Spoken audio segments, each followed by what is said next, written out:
नमस्कार।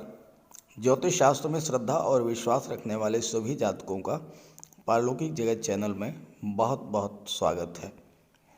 एक ज़रूरी सूचना, मैंने अपना व्हाट्सएप नंबर शेयर कर दिया है, आप डिस्क्रिप्शन बॉक्स में देख सकते हैं। इसके अलावा कमेंट बॉक्स में किसी भी व्यक्ति के द्वारा दिए गए कॉन्टैक्ट नंबर पर कॉन्टैक्ट ना करें, आपके साथ फ्रॉड हो सकता है। किसी अनजान व्यक्ति के द्वारा जो भी मोबाइल नंबर दिया गया है वो आपके साथ फ्रॉड करने के लिए दिया गया है, तो उस पर बिल्कुल संपर्क ना करें। डिस्क्रिप्शन बॉक्स में मैंने अपना नंबर दे दिया है। चलिए अब बात करते हैं आज के वीडियो के बाद। आज से 12 दिन के बाद नूतन वर्ष 2023 की शुरुआत होने जा रही है। सबसे पहले आप सभी को आने वाले नववर्ष 2023 की बहुत बहुत शुभकामनाएं। एक सप्ताह पूर्व मैंने 2023 के प्रारंभिक 3 महीनों का राशिफल अपलोड किया था। बहुत से दर्शकों ने आग्रह किया है कि 2023 का वार्षिक राशिफल भी अपलोड कर दें, तो मैं आपके लिए कुंभ राशि के जातकों के लिए वर्ष 2023 का वार्षिक राशिफल का वीडियो अपलोड कर रहा हूं। हालांकि वार्षिक राशिफल का विश्लेषण बहुत ही लंबी प्रक्रिया है और छोटे वीडियो में हर बिंदु पर ज़्यादा विस्तार से चर्चा तो संभव नहीं है, लेकिन मैंने प्रयास यही किया है कि ग्रहों के गोचर के आधार पर सभी महत्वपूर्ण बिंदुओं जैसे धन प्राप्ति और धन का संचय, नौकरी, रोजगार, व्यापार व्यवसाय, शादी ब्याह, प्रॉपर्टी, वाहन, संतान, शिक्षा, इन सब बिंदुओं पर चर्चा की जाए और साथ ही साथ आपको ये भी जानकारी दी जाए कि वर्ष 2023 में कौन सा कालखंड किस कार्य के लिए विशेष शुभ रहेगा और कौन सा कालखंड ऐसा होगा जब आपको विशेष सावधानी बरतनी होगी। ये विश्लेषण आपकी चंद्र राशि के आधार पर किया जा रहा है और वीडियो के अंत में मैं ग्रहों के उपाय भी बताऊंगा।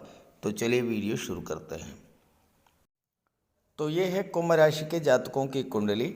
आपके लग्न के स्वामी हैं शनिदेव, जो कि कुंडली के लग्न भाव में राशि परिवर्तन करके 17 जनवरी को आ जाएंगे और यहाँ पर शश महापुरुष राजयोग का निर्माण करेंगे, जो कि आपकी कुंडली में पूरे 30 वर्ष के बाद बनने जा रहा है। वर्ष 2023 में 4 बड़े और महत्वपूर्ण ग्रह राशि परिवर्तन करेंगे। शनिदेव 17 जनवरी को राशि परिवर्तन करके कुंभ राशि में आपके लग्न भाव में गोचर करेंगे। देवगुरु 21 अप्रैल को राशि परिवर्तन करेंगे और मेष राशि में आ जाएंगे। राहु 30 अक्टूबर को राशि परिवर्तन करेंगे और राशि परिवर्तन करके मीन राशि में गोचर करेंगे, जबकि केतु भी 30 अक्टूबर को राशि परिवर्तन करेंगे और राशि परिवर्तन करके कन्या राशि में आ जाएंगे। अब सबसे महत्वपूर्ण है आपकी कुंडली में शनि का गोचर। शनि राशि परिवर्तन करके आपके लग्न भाव में आ जाएंगे और पूरे वर्ष लग्न भाव में ही गोचर करेंगे। अब देखिए, किसी भी कुंडली में जब वार्षिक राशिफल का विश्लेषण किया जाता है तो बड़े ग्रहों के बारे में बात की जाती है, जो कि लंबे समय तक एक राशि में ही रहते हैं, जैसे कि शनि है, गुरु है, राहु हैं और केतु। जहाँ तक सूर्य, बुध, शुक्र और मंगल की बात है तो इनका विश्लेषण, इनके गोचर का विश्लेषण मासिक राशिफल में किया जाता है, क्योंकि ये चारों ही ग्रह लगभग हर महीने राशि परिवर्तन करते रहते हैं। तो इनके प्रभाव को समझने के लिए तो मैं हर माह मासिक राशिफल का वीडियो अपलोड करता ही रहता हूं, आप उसे देखते रहिए। लेकिन इस वीडियो में हम बात करेंगे कि वर्ष 2023 में आपके जीवन में कब कब शुभ योग बनेंगे और कब कब आपको लाभ मिलेगा, नौकरी का, व्यापार का, प्रॉपर्टी का, विवाह का, वाहन का। तो सबसे पहले बात करते हैं शनिदेव के गोचर के बारे में। शनिदेव 17 जनवरी को आपके लग्न भाव में आ जाएंगे और पूरे वर्ष लग्न भाव में ही गोचर करेंगे और षष्ठ महापुरुष राजयोग बनाएंगे। षष्ठ महापुरुष राजयोग जिस जातक की कुंडली में बनता है उसे उच्च स्तर की सफलता मिलती है, बड़ा पद और प्रतिष्ठा प्राप्त होती है। षष्ठ योग लंबी आयु प्रदान करता है, परिश्रमी स्वभाव बनाता है और किसी बात के पूर्ण और सटीक विश्लेषण की क्षमता भी प्रदान करता है। षष्ठ राजयोग बनने पर छिपे हुए रहस्यों की जान लेने की अद्भुत क्षमता भी होती है, क्योंकि शनि अष्टम भाव के कारक होते हैं। षष्ठ योग व्यक्ति को जीवन के हर क्षेत्र में सफलता देने वाला योग होता है। आप जो भी कार्य कर रहे हों, चाहे वो गवर्नमेंट जॉब हो, प्राइवेट जॉब हो, व्यापार व्यवसाय हो, ज्योतिष हो, शिक्षण कार्य हो या आप कारपोरेट जगत से जुड़े हुए हैं, हर क्षेत्र में उच्च स्तर की सफलता देने वाला होता है। ये राजयोग जिस जातक की कुंडली में बनता है वो बड़े सरकारी अधिकारी बनते हैं, अभियंता, जज, वकील या फिर राजनीति के क्षेत्र में उच्च पद प्राप्त करते हैं। षष्ठ राजयोग के बनने पर भूमि भवन संबंधी कार्यों में सफलता मिलती है। आप रियल एस्टेट से जुड़े हैं, प्रॉपर्टी डीलिंग का कार्य करते हैं, कंस्ट्रक्शन का कार्य करते हैं, बिल्डर हैं, आर्किटेक्ट हैं, माइंस और मिनरल के कार्य से जुड़े हुए हैं, बिल्डिंग मटेरियल सप्लायर हैं, पेट्रोलियम, गैस, केमिकल प्रोडक्ट या मेडिसिन्स के क्षेत्र से जुड़े हैं, आपकी कोई फार्मा कंपनी है या आप डॉक्टर हैं, सर्जन हैं या फिर आप पुरातत्व, रक्षा अनुसंधान, ज्योतिष और रिसर्च इन क्षेत्रों से जुड़े हुए हैं, तो शनि आपको बहुत बड़ी सफलता देने जा रहे हैं। शनि की दृष्टि तीसरे भाव पर पड़ेगी और तीसरे भाव में राहु का गोचर है 30 अक्टूबर तक। तो राहु भी लगभग पूरे वर्ष पराक्रम भाव में ही गोचर करेंगे और राहु शनि जैसा ही कार्य करते हैं। फर्क सिर्फ इतना है कि शनि परिश्रम और बहुत ज़्यादा कराते हैं, जबकि राहु अचानक से घटनाओं को घटित करा देते हैं, अचानक से फल देते हैं और राहु आपको एक्सट्रीम पर ले जाते हैं, बुलंदियों पर ले जाते हैं। अब यहाँ पर अगर आपने राहु और शनि के अनुसार कार्य किया तो आप निश्चित जानिए कि बहुत बड़ी सफलता आपको मिलनी है। शनि के अनुसार कैसे कार्य करेंगे? परिश्रम कीजिए, टाइम के पंक्चुअल होइए, अनुशासन को जीवन में लाइए और राहु के अकॉर्डिंग कार्य करने का अर्थ ये है कि आप बिना किसी भय के कार्य क्षेत्र का विस्तार करते चले जाइए और अपनी प्लानिंग को, अपनी योजनाओं को, भविष्य में क्या करने जा रहे हैं वो आप किसी से शेयर मत कीजिए। तीसरा भाव यात्राओं का होता है, ट्रांसफ़र्स का होता है। तो यहाँ पर अगर आप ट्रांसफ़र चाहते हैं, नौकरी में हैं तो ट्रांसफ़र आपका हो सकता है। और राहु के प्रभाव से अगर आप ऑनलाइन बिजनेस कर रहे हैं, टेक्नोलॉजी से आप जुड़े हुए हैं तो बहुत अच्छा रिज़ल्ट आपको मिलेगा। कम्युनिकेशन के क्षेत्र से हैं या आप मीडिया से जुड़े हैं, पत्रकारिता से जुड़े हुए हैं तो उस क्षेत्र में राहु आपको बुलंदियों पर ले जाएंगे। एक और बात कि राहु के प्रभाव से आपकी इंट्यूशन पावर में भी वृद्धि होगी। भविष्य में क्या होने जा रहा है इसका आभास आपको पहले से हो जाएगा और उसके आधार पर आप जीवन में होने वाले शुभ या अशुभ घटनाओं के बारे में समझ पाएंगे और जो अच्छे अवसर हैं उसका आप लाभ भी ले पाएंगे। यहाँ पर शनि की दृष्टि सप्तम पर पड़ेगी और राहु की दृष्टि भी सप्तम भाव पर पड़ेगी। शनि की सप्तम दृष्टि और राहु की पंचम दृष्टि। अब पंचम भाव क्या होता है? दाम्पत्य सुखों का होता है, विवाह का होता है और पार्टनरशिप का होता है।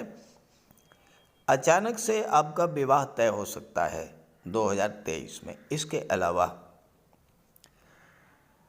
पार्टनरशिप में अगर आप व्यापार व्यवसाय करते हैं तो वहाँ भी सफलता मिलेगी, लेकिन ध्यान यही रखना है कि किसी तरह का मन में भ्रम नहीं पैदा होने देना है, शक सुबह से दूर रहना है, क्योंकि राहु जो है वो भ्रम भी पैदा करते हैं और छोटी छोटी बातों को बहुत अधिक बढ़ा देते हैं।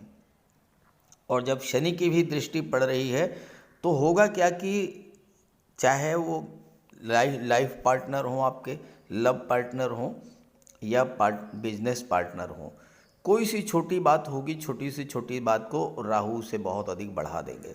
आप नेगेटिव थॉट्स आपके अंदर आने शुरू हो जाएंगे। आप बहुत कुछ जो होना भी नहीं है, जो संभव भी नहीं है, वहाँ तक आप सोच ले जाएंगे कि मेरे साथ ऐसा भी हो सकता है। तो इस चीज़ से आपको बचना है। राहु नेगेटिव थॉट्स को भी जन्म देते हैं, लेकिन अगर आपने राहु को बैलेंस कर लिया, राहु से अपने आप को जोड़ लिया, यानी बड़ा सोचिए, बड़ा काम करिए और ज़्यादा से ज़्यादा विस्तार कीजिए और खामोशी से बिना किसी को शेयर किए हुए देखिए आपका बिजनेस, व्यापार, नौकरी कितना अधिक बुलंदियों पर जाता है। और शनि की दशम दृष्टि कर्म भाव पर पड़ेगी, तो इसके बारे में पहले ही मैंने बता दिया है कि शनि से संबंधित जो कार्य हैं अगर आप वो कर रहे हैं तो उसमें आपको उच्च स्तर की सफलता मिलेगी। अब बात करते हैं, ज्योतिष शास्त्र में एक महत्वपूर्ण योग आता है। अगर केंद्र के स्वामी और त्रिकोण के स्वामी संबंध बना लें, केंद्र का भाव होता है पहला, चौथा, सातवां, 10वां। त्रिकोण का होता है पंचम और नवम। अब यहाँ केंद्र के भाव के स्वामी हैं शनिदेव, पंचम के स्वामी हैं बुध और नवम के स्वामी हैं शुक्र। बुध भी और शुक्र भी दोनों शनि के मित्र भी हैं और त्रिकोण के भाव के स्वामी भी हैं। तो जब जब 2023 में शनि बुध की या शनि शुक्र का संबंध बनेगा, वह समय आपके लिए एक्सलेंट रिजल्ट लेकर के आएगा। चलिए बात करते हैं कि वो समय कब कब आएगा।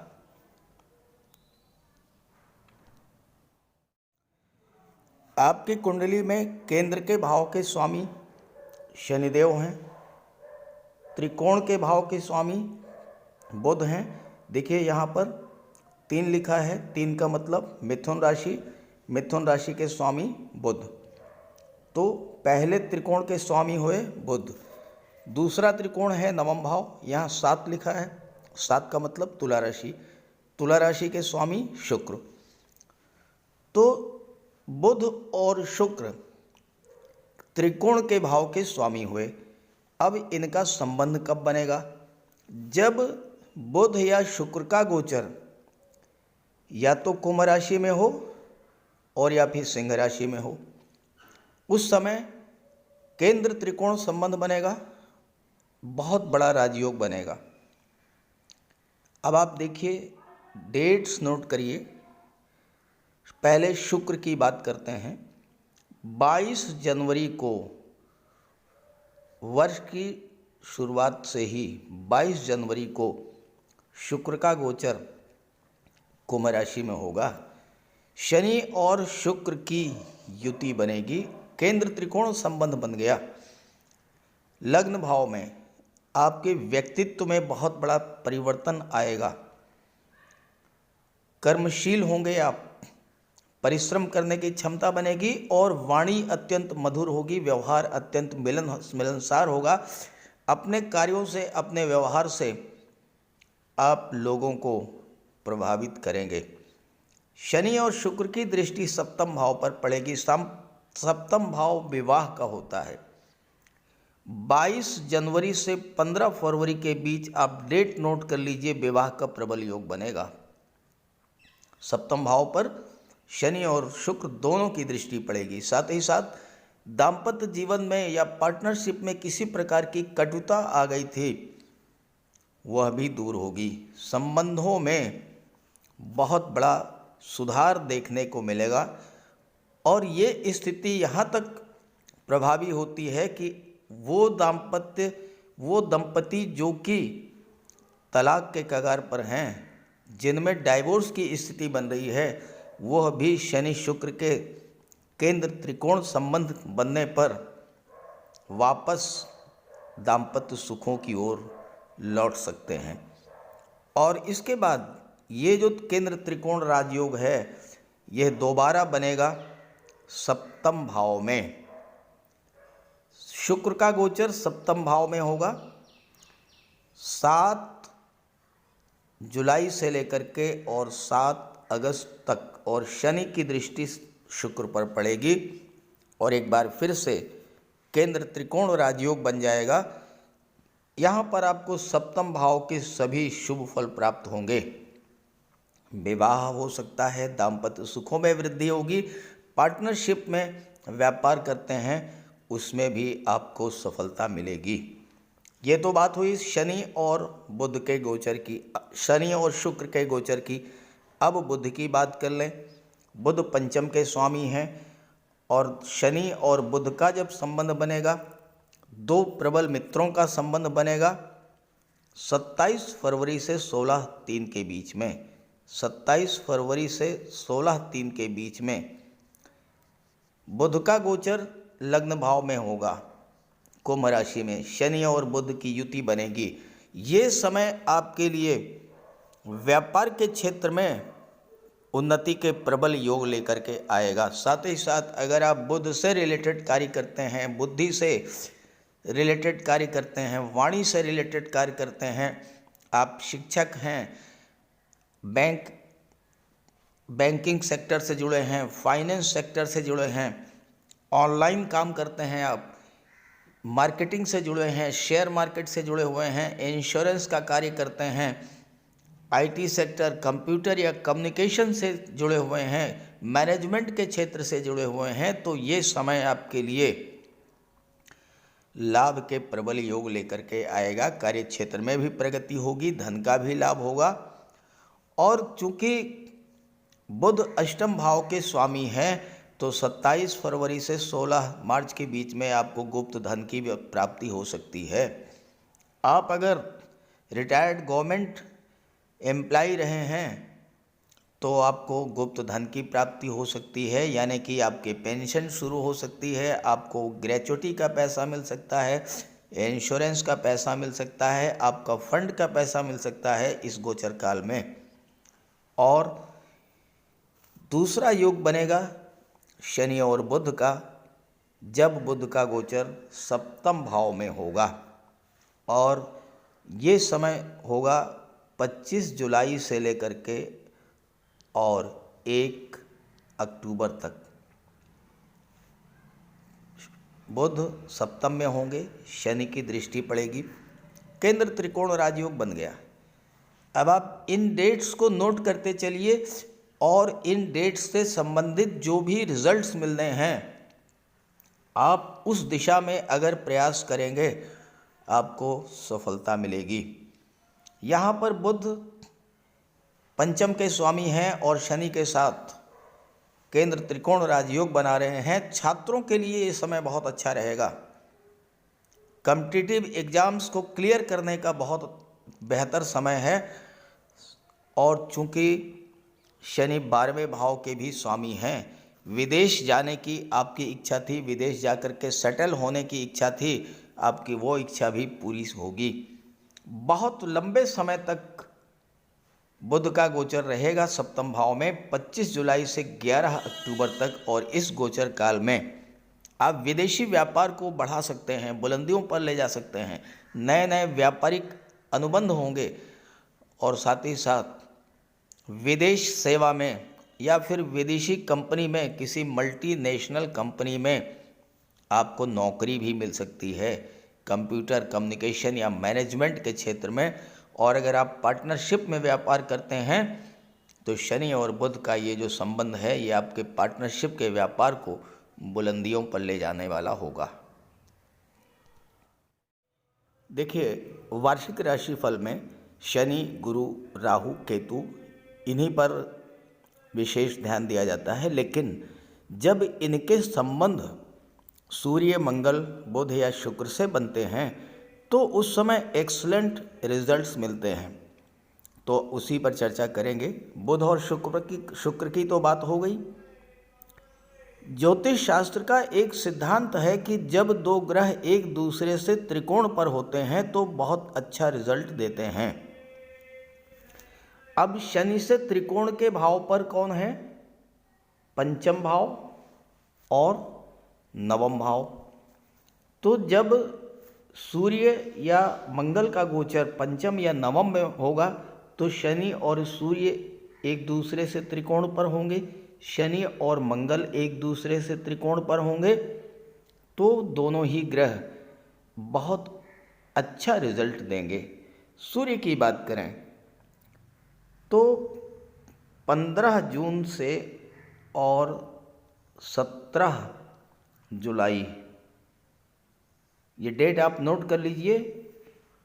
और अगर आप कॉम्पिटिटिव एग्ज़ाम्स की तैयारी कर रहे हैं तो ये समय आपके लिए बहुत श्रेष्ठ रहेगा।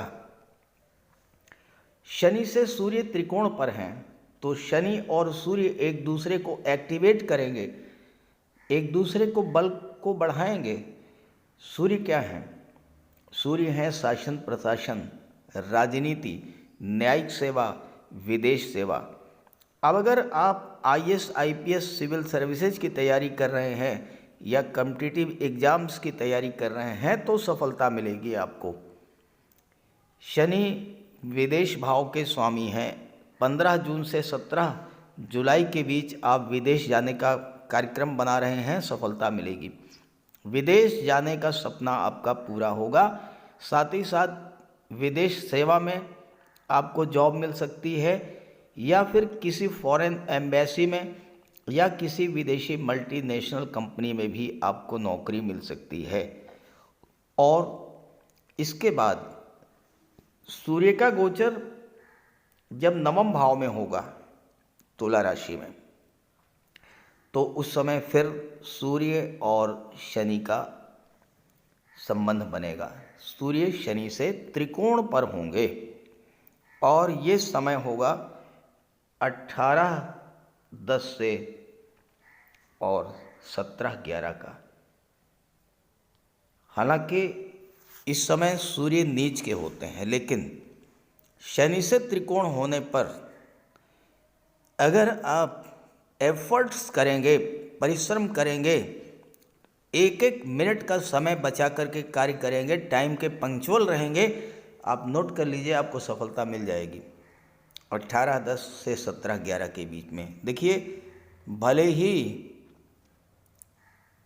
कॉम्पिटिटिव एग्ज़ाम्स में लाखों की संख्या में छात्र अपीयर होते हैं, सब मेहनत भी करते हैं, लेकिन सफलता सभी को नहीं मिलती। किसको मिलती है? जिनकी कुंडली में ग्रह मजबूत स्थिति में हो, ग्रहों की महादशा चल रही हो, या फिर वो ग्रह शुभ स्थिति में हो, शुभ फल देने की स्थिति में हो। तो 18/10 से 17/11 के बीच में शनि से त्रिकोण पर रहेंगे सूर्य, और यहाँ पर भाग्य का भी साथ मिलेगा और आपको सफलता मिल जाएगी। इसके बाद मंगल की बात करें तो मंगल 13 मार्च से 10 मई का समय, ये बड़ा महत्वपूर्ण समय है। 13 मार्च से लेकर के और 10 मई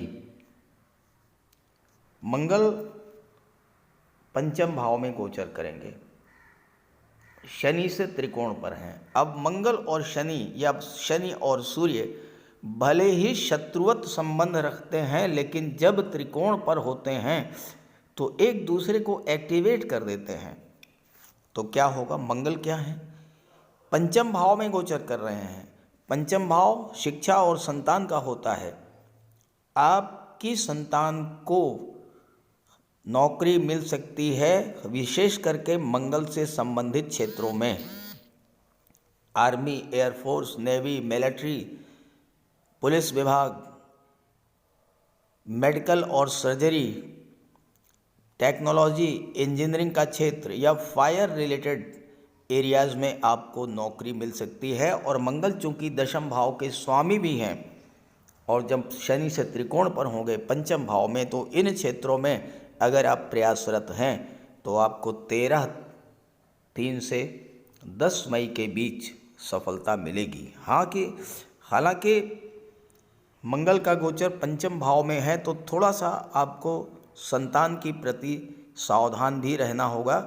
खास करके गर्भवती माताओं को विशेष ध्यान रखना होगा, क्योंकि यहाँ पर गोचर करते हुए मंगल की दृष्टि अष्टम भाव पर पड़ेगी। चौथी दृष्टि तो वाहन चलाते समय भी विशेष सावधानी बरतनी होगी, क्योंकि मंगल ब्लड के कारक हैं, एक्सीडेंट्स के कारक हैं, सर्जरी के कारक हैं। तो 13 मार्च से और 10 मई तक विशेष सावधानी आपको बरतनी होगी। और इसके बाद मंगल 3 अक्टूबर से 16 नवंबर 3 अक्टूबर से 16 नवंबर यहाँ पर भाग्य भाव में गोचर करेंगे और यहाँ पर शनि से त्रिकोण पर होंगे, शनि से नवम स्थान पर होंगे और यहाँ भी मंगल एक्टिवेट होंगे, भाग्य का साथ मिलेगा। मंगल की दृष्टि पराक्रम भाव पर पड़ेगी और पराक्रम भाव के स्वामी भी मंगल हैं। तो यहाँ पर क्या होगा कि भाग्य का सपोर्ट मिलेगा, पराक्रम पुरुषार्थ में वृद्धि होगी, आपके अंदर कार्य करने की असीम क्षमता भी होगी। लेकिन एक चीज़ का ध्यान रखना है, 30 अक्टूबर तक राहु गोचर करेंगे पराक्रम भाव में। राहु और मंगल का सीधा दृष्टि संबंध बनेगा। 3 अक्टूबर से 30 अक्टूबर तक विशेष ध्यान रखिएगा। क्रोध बहुत आएगा, वाणी में उग्रता रहेगी, इस पर आपको नियंत्रण भी रखना होगा। चलिए अब बात करते हैं देवगुरु बृहस्पति के बारे में। देवगुरु का गोचर 21 अप्रैल तक कुंडली के धन भाव में है और यहाँ पर देवगुरु की कृपा से आपके परिवार में वृद्धि होगी, संतान की प्राप्ति हो सकती है या आपके संतान का विवाह हो सकता है। देवगुरु लाभ के भाव के स्वामी होकर के धन के भाव में गोचर कर रहे हैं, तो महाधनी योग बना रहे हैं। धन की प्राप्ति भी होगी, धन का संचय भी होगा। देवगुरु की पंचम दृष्टि पड़ेगी छठे भाव पर। छठे भाव पर देवगुरु की दृष्टि पड़ने से आपको रोग, ऋण और शत्रुओं से तो मुक्ति मिलेगी ही, देवगुरु आपकी इंट्यूशन पावर को भी बढ़ा देंगे। आने वाले शुभ या अशुभ घटनाओं की पहले से ही आपको आभास हो जाएगा और आप अपनी सुरक्षा कर लेंगे।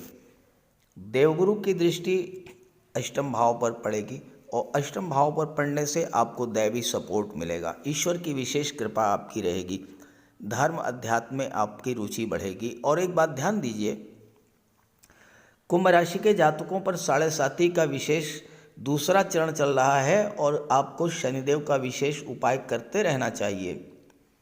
अन्यथा जो समय मैं बता रहा हूँ उन समय में तो आपको बेहतर रिजल्ट्स मिलेंगे, लेकिन बाकी जो समय बचता है शनि की 7.5 का अशुभ प्रभाव भी आपको झेलना पड़ सकता है। अब देवगुरु की दृष्टि अष्टम पर है और शनि 12वें के स्वामी हैं। 12वां धर्म, अध्यात्म और मोक्ष का होता है। तो आप जितना अधिक धर्म और अध्यात्म से जुड़ेंगे उतना ही अधिक आपको लाभ मिलेगा। आप किसी अनाथालय में चले जाइए, वृद्धाश्रम में चले जाइए, कुष्ठ आश्रम में चले जाइए, अस्पताल में जाइए, आप कुछ मत करिए, केवल उनके पास कुछ देर बैठिए, उनके दुख दर्द को महसूस कीजिए। इतना ही अगर आप कर लेंगे तो शनि की विशेष कृपा आप पर बनी रहेगी।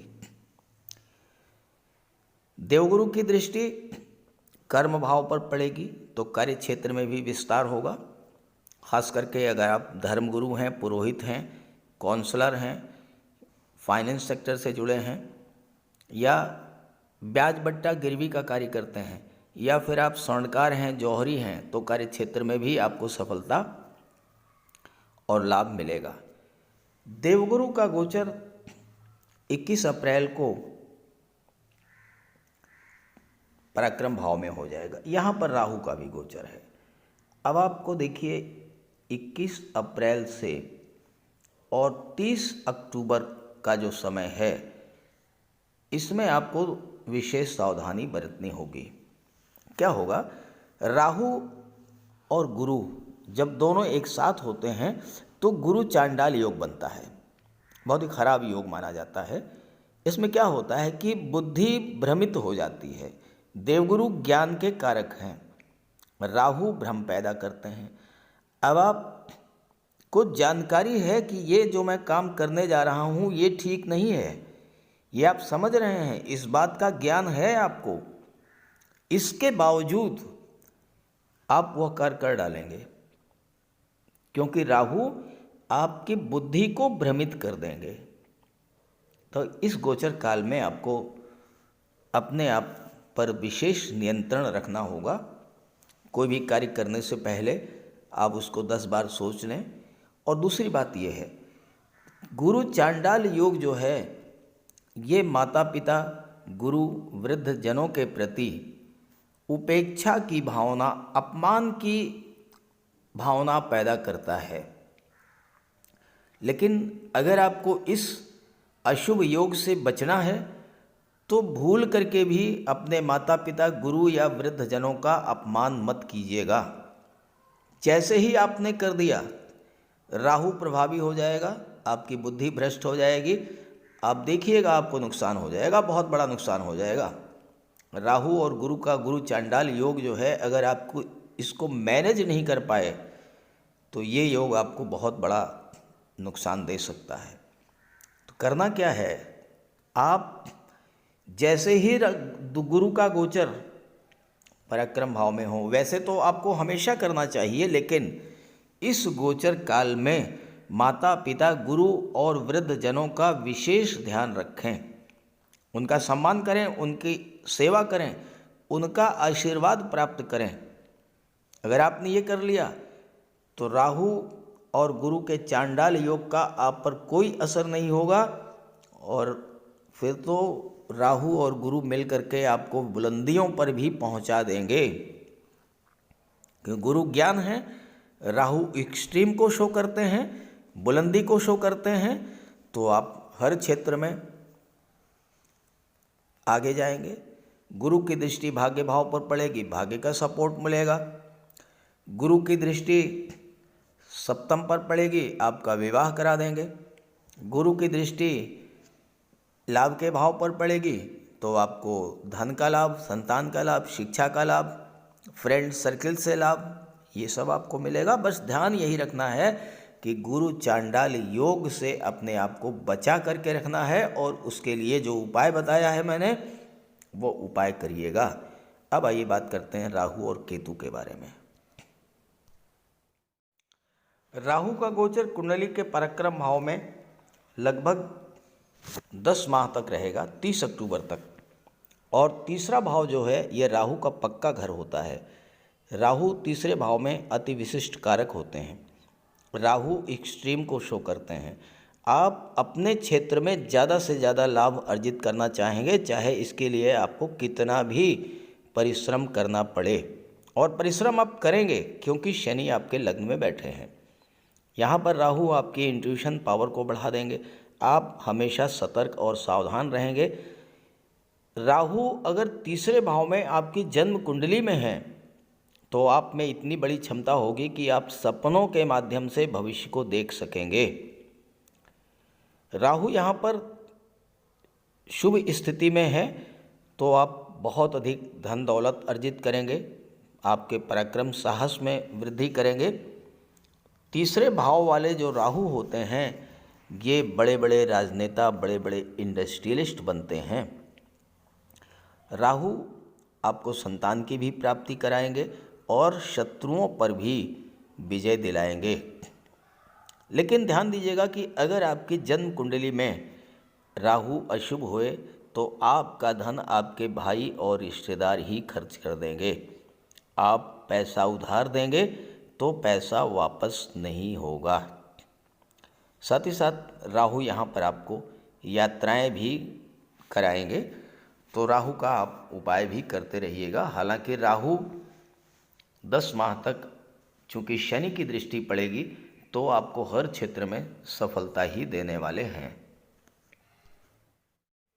केतु का गोचर कुंडली के भाग्य भाव में है। नवम भाव से धर्म, अध्यात्म और भाग्य का भी विचार किया जाता है और केतु धर्म, अध्यात्म और मोक्ष के कारक होते हैं।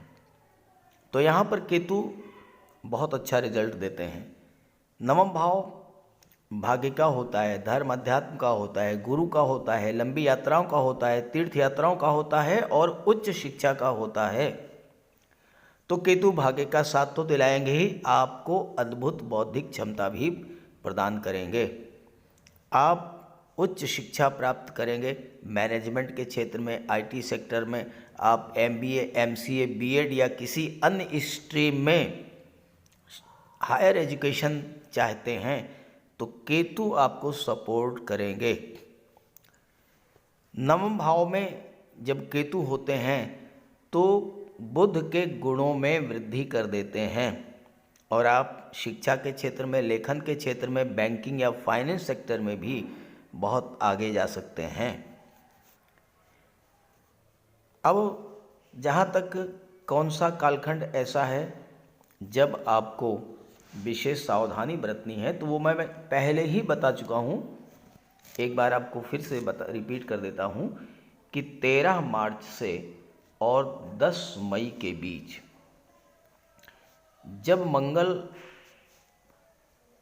पंचम भाव में होंगे तो यहाँ पर आपको विशेष सावधानी संतान की तरफ से और वाहन चलाते समय विशेष सावधानी बरतनी होगी।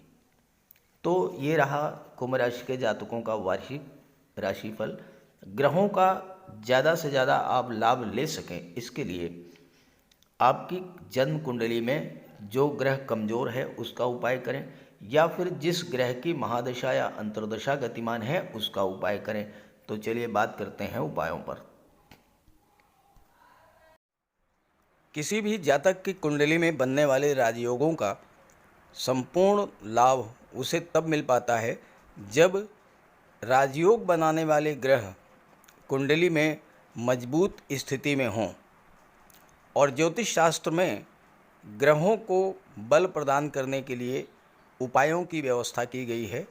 तो अगर आपकी जन्म कुंडली में राजयोग बनाने वाले ग्रह कमज़ोर स्थिति में हैं, अंश बल से कमज़ोर हैं, तो ग्रहों का उपाय ज़रूर कीजिए। इससे ग्रहों को बल प्राप्त होगा और आपको राजयोग का संपूर्ण लाभ प्राप्त हो पाएगा। सबसे पहले मंगल की बात करते हैं। इसके लिए बजरंगबली की उपासना कीजिए, हनुमान जी की आराधना कीजिए, हनुमान चालीसा का पाठ कीजिए, हनुमान जी के मंदिर में जाकर के उनके चरणों में बैठिए और उनके चरणों का सिंदूर अपने मस्तक पर धारण कीजिए। मंगलवार के दिन स्नान के बाद लाल वस्त्र धारण कीजिए, मंगलवार का व्रत रखिए। हनुमान जी को सिंदूर में चमेली का तेल चढ़ाकर, तेल मिला करके अर्पित करें। हनुमान जी को चोला चढ़ाएं और मूंगा धारण कर सकते हैं, लेकिन किसी योग्य ज्योतिषी से परामर्श लेकर। और मंगलवार के दिन लाल वस्त्र, गेहूँ, गुड़ और तांबे का दान करने से भी मंगल को बल प्राप्त होता है। जहाँ तक देवगुरु की बात है, देवगुरु बृहस्पति को प्रसन्न करने के लिए गुरुवार का व्रत रखिए। 5 गुरुवार, 11 या 43 गुरुवार का व्रत रखें। घर में केले का एक वृक्ष लगा लें और उसकी सेवा करें। स्नान करते समय पानी में हल्दी या केसर मिलाकर स्नान करें और हल्दी या केसर का तिलक लगाएं। भूल करके भी गुरु साधु संतों का, माता पिता का अपमान ना करें। माता पिता, गुरु और वृद्धों का सम्मान करें, उनकी सेवा करें और उनका आशीर्वाद प्राप्त करें। तोते को चने की दाल खिलाएं, इससे बुध और गुरु दोनों प्रसन्न होते हैं। पुखराज भी धारण कर सकते हैं गुरुवार के दिन, लेकिन योग्य ज्योतिषी का परामर्श लेकर ही कोई रत्न धारण करें। ज़्यादा बेहतर ये है कि हल्दी की एक गांठ पीले वस्त्र में बांधकर अपने बाजू में बांध लीजिए और पीले रंग के वस्त्रों का ज़्यादा प्रयोग कीजिए। चादर, तकिए, गिलाफ ये सब पीले रंग के रखिए, पर्दे। शुक्र को बल प्राप्त हो, इसके लिए माता लक्ष्मी की उपासना कीजिए और 21 या 31 शुक्रवार को व्रत रखें। शुक्रवार के दिन सफ़ेद रंग के वस्त्र, चीनी, चावल, दूध और दही, घी से बने पदार्थों का सेवन करें। और शुक्रवार के दिन सफ़ेद वस्त्र, चावल, चीनी, घी, श्रृंगार सामग्री, कपूर, मिश्री और दही, इन सब चीज़ों का यथाशक्ति दान करें। डायमंड धारण कर सकते हैं, लेकिन हीरा धारण करने से पहले योग्य ज्योतिषी का परामर्श ले लें। महिलाओं का सम्मान करें। शुक्रवार के दिन कन्याओं को खीर और मिष्ठान का भोजन कराएं। इत्र का प्रयोग करें। घर को साफ सुथरा रखें और भगवान शिव को श्वेत पुष्प अर्पित करें। जहाँ तक बुध की बात है तो बुधवार के दिन तुलसी का पौधा लगाकर उसकी सेवा करें। गाय की सेवा करें, गाय को हरा चारा खिलाएं। हरियाली बढ़ाने वाले पौधे लगाएं और दान करें पौधों का, क्योंकि बुध को हरा रंग अत्यंत प्रिय है। बुधवार को घर के मेन डोर पर पंच पल्लव का तोरण लगा दें और किन्नर को दान देकर उसका आशीर्वाद प्राप्त करें। देवी दुर्गा के मंदिर में हरे रंग की चूड़ियाँ दान करें। गणेश जी की उपासना करें और साबुत हरी मूंग हरे कपड़े में बांधकर अर्पित करें। बुधवार के दिन हरे रंग के रुमाल, मोजे और टाई का प्रयोग करें। ओम बुम बुधाय नमः इसका एक माला जाप करें। पन्ना धारण कर सकते हैं, लेकिन परामर्श के बाद किसी योग्य ज्योतिषी से। और ना तो झूठ बोलें और ना ही किसी को अपशब्द कहें। जहाँ तक शनिदेव की बात है तो कम से कम 19 और ज़्यादा से ज़्यादा 51 शनिवार का व्रत रखें।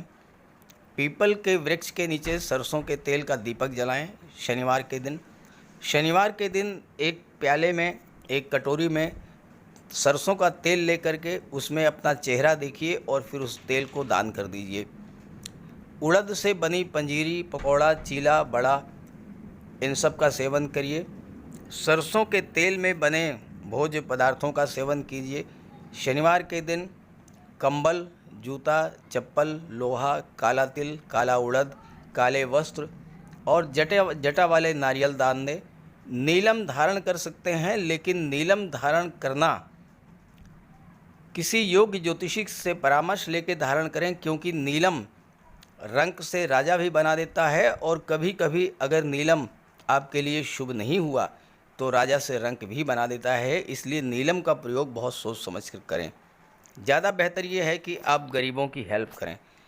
कोई भी गरीब, लाचार, असहाय, दिव्यांग व्यक्ति आपके पास आता है, मदद कीजिए यथासंभव और किसी भी गरीब व्यक्ति को कष्ट ना दें। साथ ही साथ ऐसे कार्य ना करें जो कि शनिदेव को पसंद नहीं है। शनिदेव को छल, कपट, झूठ, फरेब, बेईमानी, आलस्य ये सब पसंद नहीं है, तो ऐसे कार्य मत कीजिए। और शनिदेव को अनुशासन, परिश्रम, मेहनत, ईमानदारी और सच्चाई ये पसंद है, तो ये आप अपने अंदर इन गुणों को विकसित करें, शनिदेव प्रसन्न होंगे। तो उपाय ज़रूर कीजिएगा, इससे आपको लाभ होगा। नमस्कार।